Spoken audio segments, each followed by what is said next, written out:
नमस्कार, Maharashtra viral news चॅनलमध्ये आपले स्वागत आहे। नांदेड येथील कृषी विभागात 5,98,00,000चा भ्रष्टाचार।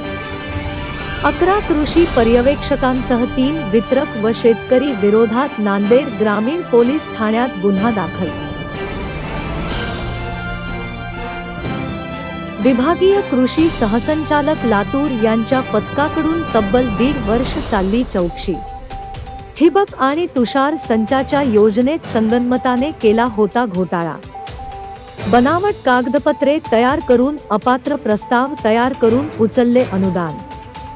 नानाजी देशमुख कृषी संजीवनी व प्रधानमंत्री कृषी सिंचन योजनेत सन 2021 ते 2023 मध्ये केला होता घोटाळा। 11 कृषी पर्यवेक्षकावर निलंबनाची टांगती तलवार। तत्कालीन जिल्हा कृषी अधिकारी व इतर कृषी अधिकारी अडचणीत येऊ शकतात। पोलीस स्टेशन नांदेड ग्रामीण येथे कृषी विभागाची ठिबक सिंचन योजना जी आहे त्या संबंधाने गुन्हा दाखल करण्यात आलेला आहे। याच्यामध्ये IPC 420, 465, 467, 468, 471, 34 अशा पद्धतीने गुन्हा दाखल करण्यात आलेला आहे।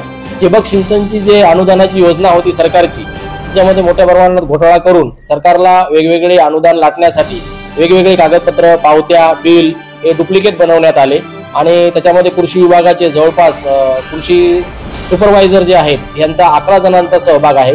तसेच काही दुकानदार आहेत, काही शेतकरी आहेत। अशा एकूण 14 लोकांवर सध्या गुन्हा दाखल करण्यात आलेला आहे। याच्यामध्ये जवळपास 6 कोटी रुपयाचा अफार झालेला आहे। यावरून नांदेड ग्रामीण पोलीस स्टेशन येथे गुन्हा दाखल करण्यात आलेला आहे आणि त्या गुन्ह्याचा तपास हे खरे आहे।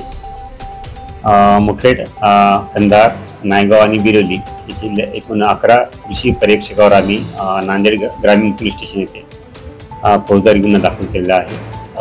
ठिबक तुषार सिंचन गैरव्यवहार जो 2021, 22 आणि 22-23 मध्ये आढळला। त्यामध्ये वरिष्ठ कार्यालयाच्या टीमने या ठिकाणी येऊन चौकशी केली होती आणि त्यांच्या चौकशी अहवालाप्रमाणे आणि वरिष्ठांच्या निर्देशाप्रमाणे आम्ही हा गुन्हा दाखल केला।